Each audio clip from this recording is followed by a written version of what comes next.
These are what I think are the top 10 affordable whiskies of 2025. Whiskey prices in the last few years have skyrocketed, some doubling, tripling, but I've also seen some of the best whiskey deals I've ever seen since I got into whiskey. So if you're interested in that, hit subscribe first and let's jump in. Now firstly, I'm not talking about budget whiskies, like the cheapest you can drink that is just like basic alcohol. That's not what this list is. It's about good bang for buck. They're almost kind of undervalued. So I'm hoping that whatever market you're in, you should be able to find some good deals too. So the first whiskey on the list is the Glen Moray. Now I talked about this when I was testing out the bottom shelf drams, and this one came out as number one. It is 40%. And look, I'm not saying this is the best whiskey ever, but in New Zealand, you can get this for around $50 to $60, which is insanely cheap. And what's great about Glen Moray is that if you don't know much about casks, sherry casks, wine casks, all that sort of thing, it's a really great way to explore the basics. Like this one here is in a Chardonnay cask. What does that mean? And how does that impact the flavor of a whiskey? So if you want to do that on the cheap, get geeky and explore without breaking the budget, Glen Moray always seems to be a cheap option. And the next budget whiskey that I think is fantastic is the Deanston Virgin Oak. This one is actually at 46.3%, which is wild, but it's priced like the bottom shelf stuff. So here in New Zealand, it's only $65, but that would be my number two.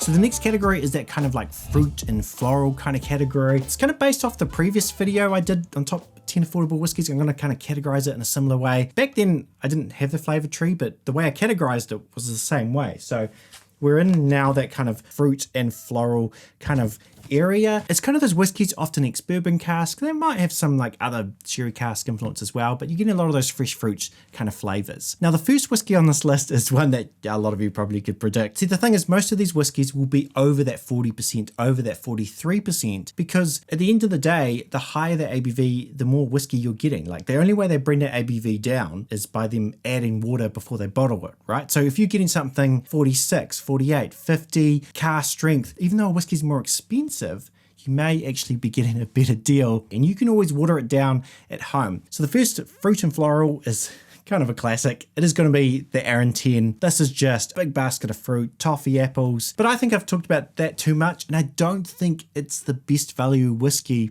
in Arran's lineup. I did talk about this last time as well, is this one here.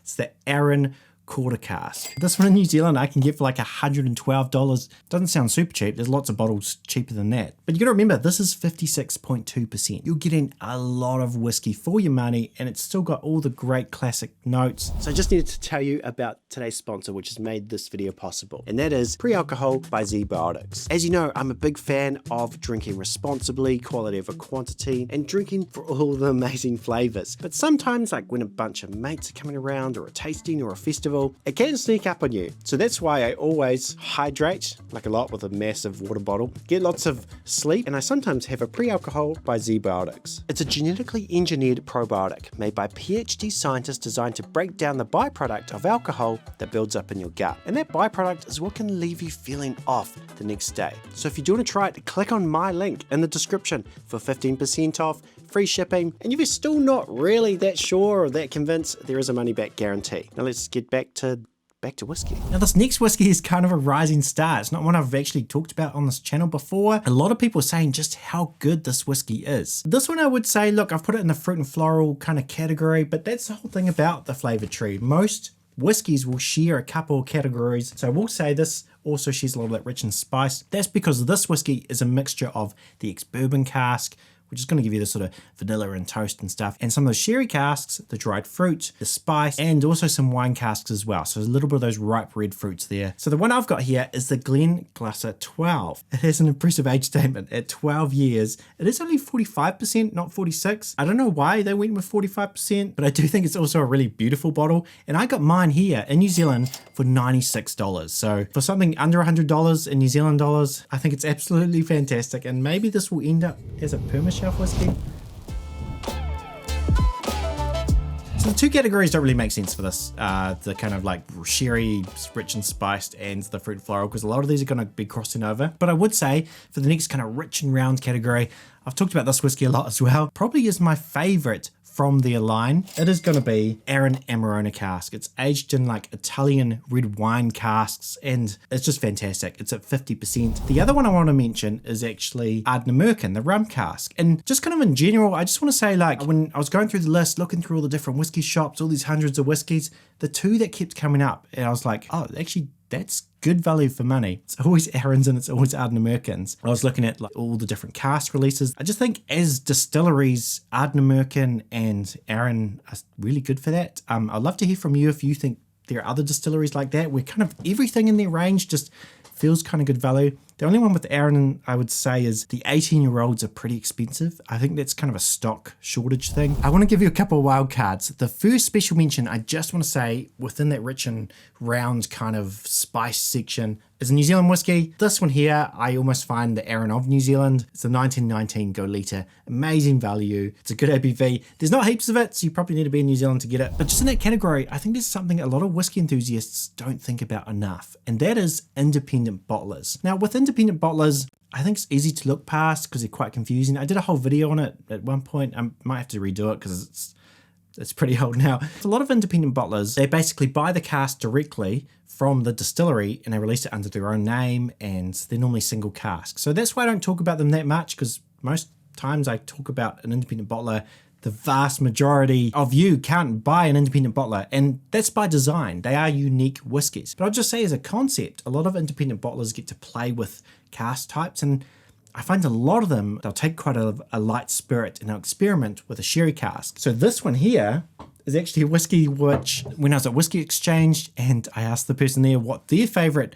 distillery was, they said it was this one. And so I've got here a Linkwood 15-year-old bottled at 46%. This one's from the independent bottler Gordon and MacPhail. So it's a bit different from normal Linkwoods, which is normally quite a fresh and floral kind of whiskey. This one's been aged in a sherry cask, so it's very rich. And when I was looking at all the prices, like for a 15-year-old at 46%, this was cheaper than most of like the standard bottlings I can get at 15 years old. But it's not about this bottle specifically. It's just that be on the lookout for independent bottlers. Sometimes you can get better deals from independent bottlers than like the actual releases from the distillery, especially with like some Macallans and some Dalmores as well. Now we get into a lot of people's absolute favorite type of whiskey. Those are your peaty and smoky whiskeys. Oh, by the way, like, do you like the new studio? I'm still setting it up. Like, I need to like these things, but there's a reason why I haven't been uploading heaps of videos. I was like moving and stuff, and I was in one house and I'm in another house, and finally feel like I'm setting up. So if you like the new setup, give the video a like. Yeah, it's good to see you. It's good to be back. This next whiskey is kind of interesting because the prices were like, they were pretty reasonable.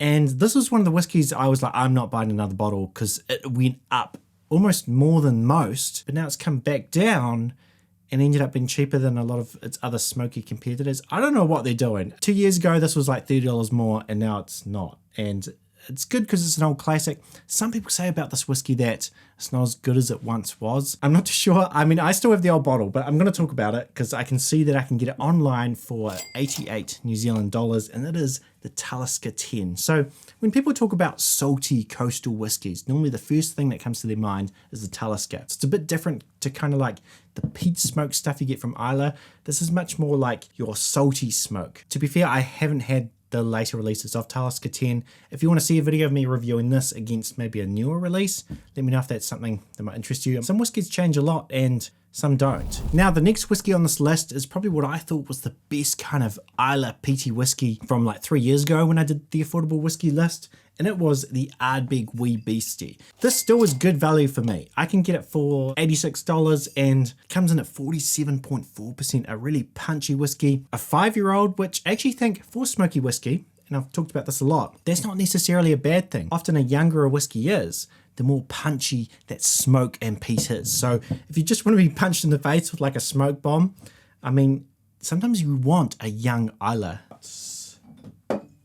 You know, and that's why you see ones like Glen Moray when they did their peated releases. It's also a 5-year-old. However, I will say there's one whiskey that I think is kind of the new kind of go-to good value peaty whiskey. So this one here is only $84 New Zealand, and that is the Lagg Glen Moray. So this is now their standard release. It comes in at 46%. So I think similar to like how Kilchoman have the Marquette Bay, this is kind of that version of that. It's like the ex-bourbon cask, but very smoky kind of whiskey. It's funny, as someone who got into whiskey through the smoky door, I've always associated that with like Islay whiskies. Not anymore. Having whiskies like Lagg, I do feel like this is one that stands up to the giants, like your Ardbegs and stuff.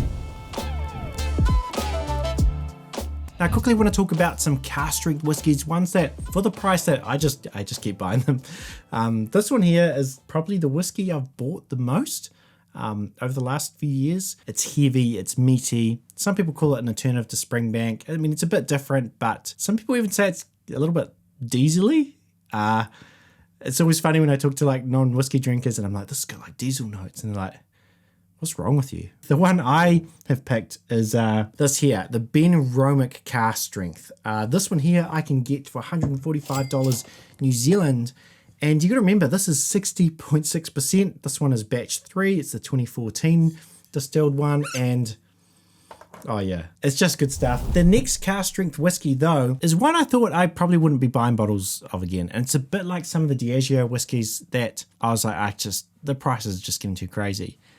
However, recently I've seen the price of this whiskey come down by quite a lot. Like at one point I think this was like $50 more than what it was. Like 2 years ago I was like, I'm not buying that whiskey anymore. And now it is $149 New Zealand. This used to be a few years ago kind of like the quintessential ultimate peaty whiskey, and it is the Ardbeg Uigeadail. It has that classic kind of like peat and brine and meat and bacon stuff you normally get in Ardbeg, but with the Uigeadail it does bring in the richness of like those sherry casks, and it just makes for almost the perfect winter whiskey. And I'm interested for you back home, like, is the price for Uigeadail come down for you?